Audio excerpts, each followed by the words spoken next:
హైడ్రా కూల్చివేతలపై మాజీ మంత్రి కేటీఆర్ కీలకమైన వ్యాఖ్యలు చేశారు. సీఎం రేవంత్ రెడ్డి సోదరుడు తిరుపతి రెడ్డి టార్గెట్గా ట్విట్టర్లో ప్రశ్నల వర్షం కురిపించారు.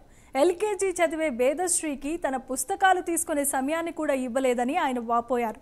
మీ సోదరుడి బుల్డోజర్ల కింద నలిగిపోతున్న సామాన్యులకు ఆ కిటికేదో చెప్పాల్సిందిగా సూచించారు. క్షణం కూడా సమయం ఇచ్చే ప్రసక్తే లేదన్న హైడ్రా మీ విషయంలో మాత్రం నోరు మెదపలేదని తిరుపతి రెడ్డిని కేటీఆర్ సూటిగా ప్రశ్నల వర్షాన్ని కురిపించారు.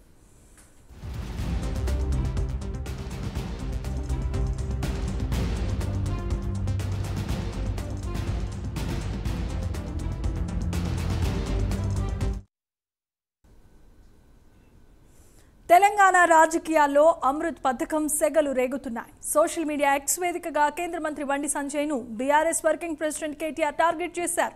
గౌరవనీయులైన బండి సంజయ్ గారు అంటూనే సెటైర్లు మొదలుపెట్టారు. దొంగలు పడ్డ 6 నెలలకు కుక్కలు మొరిగినట్లు వ్యవహారం ఉందని ఆయన ట్వీట్ చేశారు. అమృత్ పథకం మీ కేంద్ర పథకం అన్న కేటీఆర్ అందులో అవినీతి జరిగిందని ముందుగా మీ పార్టీ ఎమ్మెల్యే ఏలేటి మహేశ్వర్ రెడ్డి చెప్పారన్నారు. అయినా పాలు తాగుతున్న దొంగ పిల్లిలా కళ్ళు మూసుకున్నారని ఎద్దేవా చేశారు. వ్యవహారం మొత్తం ఆధారాలతో బయటపెట్టాక చిల్లర మాటలు దేనికంటూ విమర్శలు గుప్పించారు.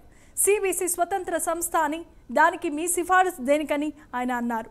అయినా మీ అజాబ్ ప్రేమికి గజాబ్ కహానీ అందరూ గమనిస్తూనే ఉన్నారని కేటీఆర్ ట్వీట్ చేశారు.